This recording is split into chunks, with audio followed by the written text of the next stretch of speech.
Hello student, welcome back to my channel Samrat academy. Student, मेरा नाम आकाश। जितने बच्चे 2023 बोर्ड एग्जाम की तैयारी कर रहे हैं और उनका पेपर अर्धवार्षिक चल रहा है, ठीक है, तो अर्धवार्षिक पेपर के लिए बहुत ही ज्यादा मोस्ट इंपोर्टेंट ये वीडियो है। जितना क्वेश्चन बताऊंगा, अगर उतना क्वेश्चन आप तैयार कर लेते हो तो अर्धवार्षिक जो पेपर आप लोगों का होने वाला है उसमें बहुत ही अच्छा मार्क्स अचीव कर पाओगे। सारे कैटेगरी के क्वेश्चन लेके आया हूं जितना आप लोगों के अर्धवार्षिक पेपर में पूछा जाएगा। वीडियो को लाइक नहीं किया तो लाइक कर दीजिए और चैनल पर नए तो चैनल को सब्सक्राइब कर लीजिए। चलिए वीडियो स्टार्ट करते हैं और क्वेश्चन नंबर पहला देखिए क्या है। क्वेश्चन नंबर पहला प्रश्न ये पूछ रहा है कि किसी धनात्मक पूर्णांक p के लिए कह रहा है कि कोई भी धनात्मक अगर हम पूर्णांक p ले लेते हैं तो प्रत्येक धनात्मक विषम पूर्णांक का रूप होगा। तो आपको बताना है कि प्रत्येक धनात्मक विषम पूर्णांक का रूप होगा। Option A p, option B जो है p+1, ऑप्शन सी जो है वो 2p और ऑप्शन डी जो है 2p+1। बहुत सारे बच्चे समझ नहीं पाते हैं कि प्रश्न कह क्या रहा है, ठीक है। तो देखो मैं आपको बताता हूं, कह रहा है कि कोई भी धनात्मक पूर्णांक p लिए, तो कोई भी धनात्मक पूर्णांक अगर p का वैल्यू मैं ले लेता हूं, p बराबर में 1 ले लूं, 2 ले लूं, 3 ले लूं, 4 ले लूं, 5 डॉट डॉट डॉट इनफाइनाइट तक ले लूं, मतलब p का वैल्यू कुछ भी ले लूं यहां से धनात्मक होना चाहिए, तो उसका जो रिजल्ट आना चाहिए वो हमेशा आपका धनात्मक विषम पूर्णांक आएगा। वो किस रूप का होगा? तो देखिए इसका जो राइट आंसर हो जाएगा वो आ जाएगा आपका ऑप्शन नंबर डी, 2p+1 रूप का होगा। यहाँ पे आप करोगे क्या, p का वैल्यू कुछ भी रखो वो हमेशा आपको धनात्मक विषम पूर्णांक ही मिलेगा। जिससे p बराबर 1 रखोगे तो 2 एकम 2 और 2 एक क्या हो जाएगा 3, धनात्मक विषम पूर्णांक आ गया। p का वैल्यू 2 रख के देखो, 2 दूनी के 4 1 5, देखो ये भी धनात्मक विषम पूर्णांक आ गया। 3 रखोगे तो 3 दूनी के 6 1 7, ये देखो ये भी धनात्मक विषम पूर्णांक आ गया। 4 रखोगे तो 4 दूनी के 8 1 9, मतलब p का वैल्यू तुम कुछ भी रख लो, लेकिन जैसे ही p का वैल्यू रखोगे तो रिजल्ट में तुम्हें धनात्मक विषम पूर्णांक ही मिलने वाला है। तो किस रूप का होगा? तो 2p+1 रूप का होगा, ठीक है। चलो क्वेश्चन नंबर दूसरा देखो। क्वेश्चन नंबर दूसरा क्या है?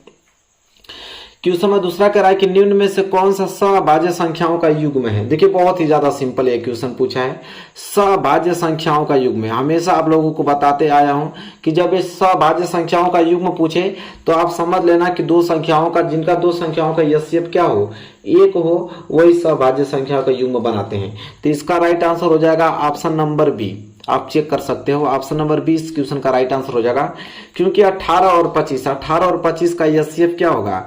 1, ठीक है। 18 और 25 का एचसीएफ 1 होगा, इसलिए यह जो आपका दूसरा राइट आंसर हो जाएगा। इसमें कुछ बताने लायक है ही नहीं, आप आराम से कर सकते हो। एचसीएफ निकाल के देख लेना, 18 और 25 का एचसीएफ 1 ही आएगा, ठीक है।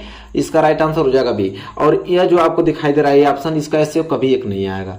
जिसका एचसीएफ 1 आता है वही सभाज्य संख्या कहलाता है, ठीक है। आगे देख लो, अगला क्वेश्चन जो लगाने लायक रहेगा उसको लगाऊंगा, जो तो ऐसे करने लायक रहेगा ऐसे ही कर लेंगे। अगला है कि k के किस मान के लिए, कह रहा है कि k का वैल्यू निकालिए। कह रहा है कि k के किस मान के लिए रैखिक समीकरण युग्म kx+y बराबर k² तथा kx+y बराबर 1 के अनेक हल होंगे। तो यहाँ पे आपके दो चर वाले रैखिक समीकरण दिया हुआ है। कर इसमें k का वैल्यू मैं क्या रखूं कि उसके अनेक हल निकलेंगे। अनेक हल होने की प्रवृत्ति क्या होती है?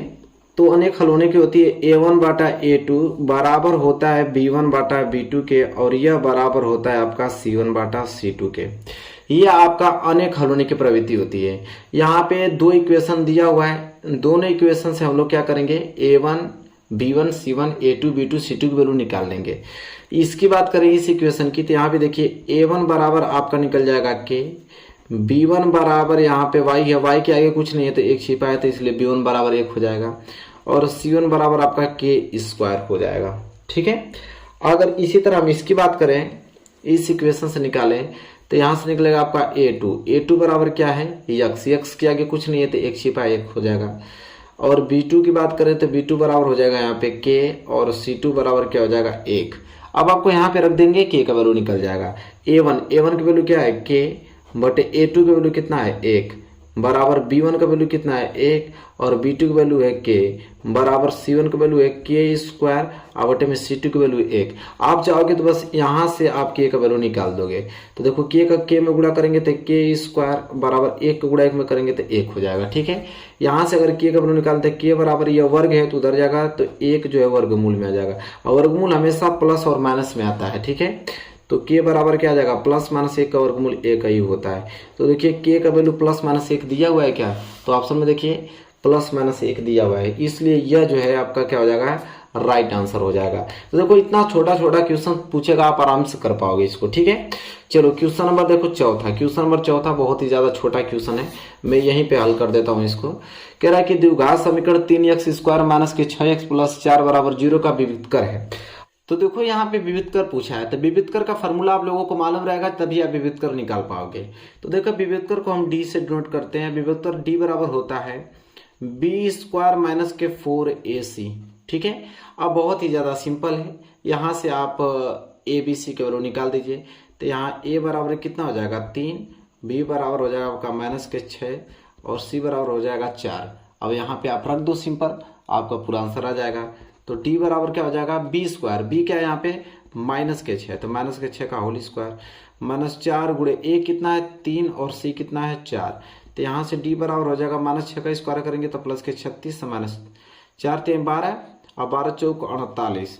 तो d बराबर कितना आ जाएगा आपका माइनस के 12। तो d मतलब विविधकर कितना आ गया, माइनस के 12 आ गया। देखिए दिया हुआ क्या ऑप्शन में, ऑप्शन नंबर देखिए सी जो है इस क्वेश्चन का क्या हो जाएगा, राइट आंसर। देख रहे हो, ऑप्शन सी राइट आंसर हो जाएगा। आगे अगर बात कर लेते हैं, देखिए अगला क्वेश्चन किस प्रकार पूछा है। अगला क्वेश्चन बहुत ही ज्यादा बेहद ही ज्यादा सिंपल है, यहाँ पे तुम यहीं पे कर सकते हो इसको। अब x² बटे 4 बराबर 9 का हल है, यहाँ पे ऑप्शन दिया हुआ है। तो कितना सिंपल है, आपको दिया है कि x² बटे 4 बराबर 9। तो अगर x² बराबर निकालोगे तो 4 को गुणा 9 में होगा तो कितना हो जाएगा 36। अगर x का वैल्यू निकालोगे तो यह वर्ग में उधर जाएगा तो वर्गमूल में, तो 36 वर्गमूल में आ जाएगा। तभी जानते हो कि वर्गमूल हमेशा प्लस और माइनस में आता है, इसलिए x बराबर क्या हो जाएगा प्लस माइनस 36 का वर्गमूल 6। तो प्लस माइनस 6 देखो ऑप्शन में दिख रहा है, ऑप्शन नंबर ए जो इस क्वेश्चन का राइट आंसर हो जाएगा। देखो प्लस माइनस कितना आ रहा है 6। इतना सिंपल क्वेश्चन पूछा है, आराम से इस क्वेश्चन को कर डालोगे। आगे अगर हम बात कर लेते हैं, अगला प्रश्न दिखाता हूं आप लोगों को, प्रश्न नंबर 6। ये देखो प्रश्न नंबर 6, प्रश्न नंबर 6 त्रिभुज से लिया गया है। यहाँ पे ये बताया चित्र आपको बना हुआ मिलेगा, आप टेंशन ना लीजिएगा, चित्र आपको बना हुआ मिलेगा। लिखा है कि चित्र में DE समानांतर BC, ये जो आपको DE रेखा दिखाई दे रहा है ये BC के समानांतर है, ये बोल रखा है। और कह रहा है कि AD x है, AD यहाँ तक की दूरी क्या है x है, और DB जो x माइनस 2, DB यह जो दूरी है आपका x माइनस के 2 है। और कह रहा है कि AE जो है आपका x प्लस 2 है, आपका x प्लस 2 यह है पूछा है। और एक चीज और बोला है कि और EC की दूरी भी दिया है आपका x माइनस 1। पूछ रहा है कि x का मान होगा। तो कितना सिंपल ये थ्योरम चलती है कि अगर कोई त्रिभुज है तो त्रिभुज के किसी एक भुजा के समानांतर कोई एक रेखा खींची गई है, ठीक है, तो वह जो रेखा है त्रिभुज के अन्य दो बराबर जो यह भाग बचेंगे उसको एक बराबर भुजाओं के अनुपात में विभाजित करता है, ठीक है। त्रिभुज में किसी भुजा के समानांतर अगर कोई रेखा खींची गई है तो वो शेष भुजाओं को दो समान अनुपात में विभाजित करता है। ये थ्योरम आप लोग भी जानते हैं। मतलब इसका थ्योरम निकल जाएगा आपका कि AD जो निकलेगा तो AD बटे में क्या DB, AD बटे में DB बराबर होगा AE और बटे में कितना EC के बराबर होगा।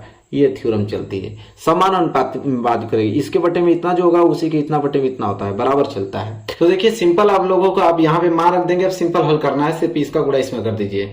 तो देखिए x माइनस 2 और x प्लस 2, तो x माइनस 2 को गुणा x प्लस 2 में होगा तो हो जाएगा आपका x² माइनस 2 का स्क्वायर, ठीक है। और बराबर अगर x को गुणा x में करेंगे तो हो जाएगा x² माइनस x गुणा 1 में करेंगे तो हो जाएगा आपका x। इसके बाद अगर आगे हल करें हम लोग तो हो जाएगा आप लोगों का ये आपका x² से x² कैंसिल हो जाएगा, माइनस 2 का होल स्क्वायर क्या हो जाएगा यहाँ पे माइनस के 4 और बराबर हो जाएगा माइनस के x, और x माइनस से माइनस अगर मैं कैंसिल कर दूं तो x बराबर बच जाएगा आपका 4। तो x का वैल्यू कितना आ गया 4। देखिए ऑप्शन में दिया हुआ क्या, बिल्कुल दिया, ऑप्शन नंबर डी जो है इस क्वेश्चन का क्या हो जाएगा राइट आंसर हो जाएगा, ऑप्शन नंबर डी। चलिए ये भी क्वेश्चन हल हो गया। आगे अगर हम बात कर लेते हैं अगला क्वेश्चन, देखिए क्वेश्चन नंबर 7, बहुत ही ज्यादा इंपॉर्टेंट क्वेश्चन है। क्वेश्चन नंबर 7 देखते हैं। अगला प्रश्न देखिए प्रश्न नंबर 7। प्रश्न नंबर 7 क्या है कि दो समरूप त्रिभुजों की भुजाएं 4 संबंधी 9 के अनुपात में है, इन त्रिभुजों के क्षेत्रफलों का अनुपात ज्ञात कीजिए। अब देखिए क्षेत्रफलों का अनुपात पूछा है और भुजाओं का अनुपात दिया हुआ है, लेकिन ये इतना याद रखिए कि त्रिभुज जो है वो समरूप त्रिभुज है। तो कह रहा है कि दो समरूप त्रिभुज के भुजाएं इतना के अनुपात में है, त्रिभुजों के क्षेत्रफलों का अनुपात पूछा है। तो एक थ्योरम चलती है, उस थ्योरम को आप लोग याद कर लीजिएगा कि समरूप त्रिभुजों का क्षेत्रफलों का जो अनुपात होता है ना, संगत भुजाओं के वर्गों के अनुपात के बराबर होता है। ठीक है, यहाँ पे मैं लिख देता हूं, अन्यथा आप लोग सुन सकते हैं। चलिए मैं लिख ही देता हूं आप लोगों को। क्या होता है थ्योरम कि समरूप त्रिभुजों के क्षेत्रफल, समरूप त्रिभुजों के क्षेत्रफलों के अनुपात, क्योंकि यही हमसे पूछा है तो चलता है आप लोगों का कि समरूप त्रिभुजों के क्षेत्रफलों का जो अनुपात होगा वो किसके बराबर होता है, तो वह बराबर हो जाता है संगत भुजाओं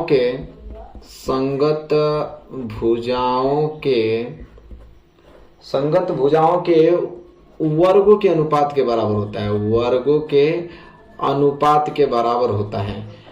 ठीक है, इसको आप लोग अच्छे तरीके से याद कर लेना। तो भाई चलिए, समरूप त्रिभुजों के क्षेत्रफल हमसे पूछा है, तो संगत भुजाओं के वर्गों का अनुपात निकल जाएगा।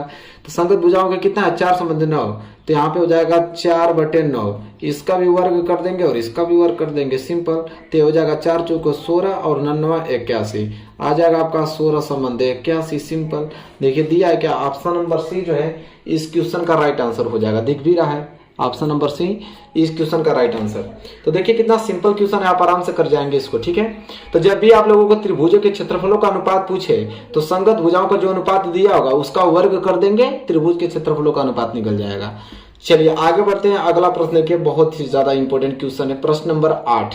प्रश्न नंबर 8 क्या कह रहा है, प्रश्न नंबर 8वां है कि के का मान निम्न में से है यदि बिंदु ए जिसका निर्देशांक 2,3 और एक बिंदु बी जिसका निर्देशांक है 4,k और सी जो है 6,-3 संरेखीय हो। तो के का वैल्यू पूछा है, 3 बिंदु दिया है, लेकिन तीनों बिंदु बोला कि संरेखीय हैं। जब तीनों बिंदु संरेखीय होता है इसका मतलब होता है कि तीनों एक ही रेखा में है, तो उस समय त्रिभुज का क्षेत्रफल जो होता है 0 के बराबर हो जाता है। ठीक है, तो यहाँ पर लिखेंगे जो सूत्र होगा हमारा, यहाँ पे सूत्र बनेगा। तो अगर मैं त्रिभुज ABC का अगर मैं एरिया निकालूं तो एरिया जो होगा 0 के बराबर होगा, क्योंकि बिंदु जो है संरेखीय हैं। संरेखीय होने का मतलब कि तीनों जो बिंदु है एक ही रेखा में स्थित है, मतलब त्रिभुज बना ही नहीं रही हैं, इसलिए त्रिभुज का क्षेत्रफल 0 के बराबर हो जाता है। तो सिंपल अब करना क्या है, फार्मूला लगा देते हैं। त्रिभुज का क्षेत्रफल का फार्मूला क्या होता है, तो यह होता है 1/2 कोष्टक में आपका x1, फिर होता है आपका y2 - y3, फिर प्लस होता है आपका x2, इसके बाद होता है y3 - के y1, इसके बाद होता है x3, इसके बाद होता है y1 - y2 और बराबर में क्या आ जाएगा 0। यह होता है जब त्रिभुज संरेखीय हो। अब सिंपल आपको वैल्यू रखना है, तो यहाँ पे 3 बिंदु दिया है, एक बिंदु A जिसका निर्देशांक दिया है 2,3 और एक बिंदु B जिसका निर्देशांक दिया है 4,k और एक बिंदु C है जिसका निर्देशांक है 6,-3। तो ये आपका कहलाएगा x1, y1, ये आपका कहलाएगा x2, y2 और ये कहलाएगा आपका x3, y3 कहलाएगा। अब यहाँ पे वैल्यू बस रख दीजिए, तो हो जाएगा 1/2 x1 मतलब 2, तो 2 कोष्टक में y2 मतलब k और के y3 मतलब कि के 3। ठीक है, और प्लस x2 मतलब कि 4 और इसके बाद y3 मतलब कि के 3। ठीक है, फिर बीच में लगाएंगे y1 मतलब कि 3, तो हो जाएगा 3 प्लस x3 का मतलब यहाँ पे 6 और y1 कितना हो जाएगा, y1 का मतलब 3 और y2 का मतलब k और बराबर में क्या आ जाएगा 0। इसको हल करेंगे तो ये तो आपका 1/2 ही रहेगा और ये हो जाएगा 2, ये हो जाएगा k माइनस प्लस 3, हो जाएगा प्लस के 4 -3 के 6 और प्लस के 6, ये हो जाएगा 3 के k बराबर 0। इसको आगे हल करते हैं तो हो जाएगा 1/2 और ये हो जाएगा 2k और प्लस 3 दूनी के 6 और ये हो जाएगा प्लस गुणा माइनस में होगा तो -6 को 24 और ये हो जाएगा प्लस 6 18 और -6k और कोष्टक बंद बराबर के 0 हो जाएगा। आगे अगर हल करें तो हो जाएगा आपका 1/2, ये आपका प्लस के 4k माइनस के 6 और माइनस के 6k मिलकर हो जाएगा आपका -4k और ये हो जाएगा 8 और 6 24 और प्लस 24 और -24 से पूरा का पूरा तीनों कैंसिल हो जाएगा, बचेगा आपका -4k बराबर 0 बचेगा। इसको अगर हल करेंगे तो यहाँ से आपका हो जाएगा, इसे कटा देते हैं तो इधर आ जाएगा, 2 बार कटेगा, आएगा -2 के बराबर क्या आ जाएगा, 0 आ जाएगा। ठीक है, अगर आगे हम बात कर लेते हैं यहाँ से, तो के का वैल्यू निकालेंगे तो के बराबर 0 बटे -2 आ जाएगा। अगर के निकालूं तो के बराबर क्या आ जाएगा आपका 0, के बराबर क्या आ जाएगा 0 आ जाएगा। तो हमसे के का ही वैल्यू पूछा है तो के बराबर क्या आ जाएगा 0। देखिए दिया है क्या ऑप्शन में, तो हमसे पूछा था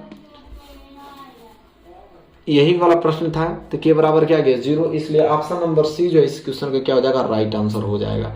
चलिए आगे बढ़ चलते हैं क्वेश्चन नंबर 9 की तरफ। चलिए देख लेते हैं प्रश्न नंबर 9। देखिए प्रश्न नंबर 9 बहुत ही ज्यादा सिंपल क्वेश्चन है। कह रहा है कि बिंदु 3,4 के मूल बिंदु से दूरी।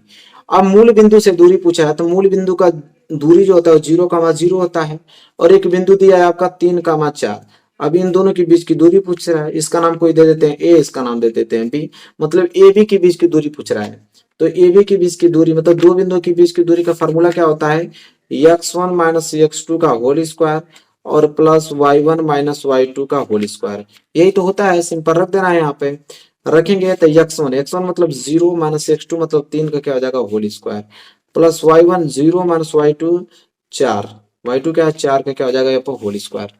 इससे हल करेंगे तो ये हो जाएगा आपका 0 में से 3 जाएगा तो -3 का क्या हो जाएगा होल स्क्वायर, और प्लस 0 में से 4 जाएगा तो -4 का क्या आ जाएगा यहाँ पे होल स्क्वायर। इससे अगर हल करें तो यहाँ पे -3 का हो जाएगा 9 और प्लस -4 का क्या हो जाएगा 16। यह मिलके हो जाएगा 16 और 9 कितना 25, और 25 का वर्गमूल क्या होता है 5, मतलब ए बी बराबर कितना आ जाएगा 5 आ जाएगा। देखिए ऑप्शन में दिया हुआ है क्या, तो ऑप्शन नंबर यहाँ पे जो आपको बी दिखाई दे रहा है यह राइट आंसर होगा, ऑप्शन नंबर बी। देखिए ये जो है राइट आंसर हो जाएगा। इतना ज्यादा सिंपल सिंपल क्वेश्चन देगा और आराम से करके आप चले आओगे। अगला प्रश्न देखो दिया है कि यदि cos स्क्वायर बराबर 1/2, देखिए दिया है कि cos स्क्वायर बराबर 1/2, तो पूछा है कि साइन स्क्वायर थीटा का मान होगा, कि साइन स्क्वायर थीटा का क्या मान होगा। तो देखो बहुत ही ज्यादा सिंपल क्वेश्चन है, कैसे हल करेंगे मैं अभी आप लोगों को बताता हूँ। यहाँ पे बहुत ही, हालांकि बहुत ही ज्यादा सिंपल क्वेश्चन है। तो देखो हमें cos स्क्वायर बराबर 1/2 दिया है। क्या दिया है, cos स्क्वायर बराबर 1/2, और तो यहाँ पे इसको मान लेते हैं कि ये दिया है आपका cos स्क्वायर थीटा, कुछ नहीं तो थीटा मान लेते हैं, दिया है 1/2। फार्मूला सबको मालूम है कि फार्मूला होता है sine square theta plus cos square theta बराबर 1, फार्मूला होता है ना। अगर मैं यहाँ से cos स्क्वायर थीटा निकालूं तो cos स्क्वायर थीटा बराबर क्या आ जाएगा 1 माइनस क्या आ जाएगा आपका साइन स्क्वायर थीटा आ जाएगा। ठीक है, अगर मैं यहां से आपको साइन निकालूं कि साइन स्क्वायर थीटा बराबर तो क्या हो जाएगा 1 माइनस के कॉस स्क्वायर थीटा हो जाएगा। दो फार्मूला यहाँ से यह और यह, तो आप इस फार्मूले को अप्लाई करोगे क्योंकि यहाँ पे आपको कॉस स्क्वायर थीटा का वैल्यू दिया है, साइन स्क्वायर थीटा का वैल्यू हमसे पूछा है, यही तो पूछा था साइन स्क्वायर थीटा का वैल्यू, तो साइन स्क्वायर थीटा डायरेक्ट निकल जाएगा यहाँ पे। तो लिखेंगे साइन स्क्वायर थीटा बराबर 1 माइनस कॉस स्क्वायर थीटा, और कॉस स्क्वायर थीटा का वैल्यू कितना दिया है यहाँ पे 1/2, क्या दिया है 1/2, तो ये हो जाएगा आपका 2 एकम 2, 2 में से 1 जाएगा तो 1/2, आंसर क्या आ जाएगा आपका 1/2 आ जाएगा, सिंपल। तो देखिए दिया है क्या 1/2, ऑप्शन नंबर डी इस क्वेश्चन का राइट आंसर हो जाएगा, ऑप्शन नंबर डी ये वाला जो है इसका राइट आंसर हो जाएगा। आगे अगर हम बात कर लेते हैं प्रश्न नंबर 11 की तरफ, देखिए प्रश्न नंबर 11 बहुत ही ज्यादा सिंपल क्वेश्चन है, कैसे हल होगा यहीं पे हम लोग हल करके इसको बता देते हैं। तो देखिए सिंपल यहाँ पे दिया है आपको कॉस स्क्वायर 67 अंश और माइनस के दिया है यहाँ पे साइन स्क्वायर 23 अंश, यही तो दिया है। तो एक काम कीजिए, एक को चेंज कर लीजिए, इसको हम लोग क्या लिखेंगे यहाँ पे, इसको लिख सकते हैं कॉस स्क्वायर 90 माइनस 23 अंश, क्योंकि 90 में से 23 घटाएंगे तभी 67 आएगा, और ये आपका माइनस साइन स्क्वायर 23 अंश रहने दीजिए। अब एक फॉर्मूला होता है cos 90 minus theta sine theta, तो कॉस स्क्वायर 90 माइनस 23 अंश हो जाएगा आपका साइन स्क्वायर 23 अंश, और माइनस ये आपका साइन स्क्वायर 23 अंश दे ही रखा है, तो कट गया, कितना बच गया आपका 0। तो 0 मतलब दिया है क्या ऑप्शन ए, देखिए ऑप्शन ए जो है राइट आंसर हो जाएगा, ऑप्शन नंबर ए इस क्वेश्चन का राइट आंसर। तो देखिए यहाँ पे हमने इतने सारे मोस्ट इंपोर्टेंट क्वेश्चन बताए, इससे बाहर आपको अर्धवार्षिक पेपर में नहीं पूछा जाएगा, और यहाँ पे सिंपल इस क्वेश्चन को तैयार कर लिए हो तो बहुत ही अच्छा नंबर लेकर आओगे। वीडियो कैसे लगे बताइए, वीडियो अच्छी लगे तो लाइक कीजिएगा, चैनल पर नए तो चैनल को सब्सक्राइब कर लीजिए। ऑब्जेक्टिव क्वेश्चन था, अभी थ्योरेटिकल क्वेश्चन अपलोड कर दिए जाएंगे, उसको भी देख लीजिएगा।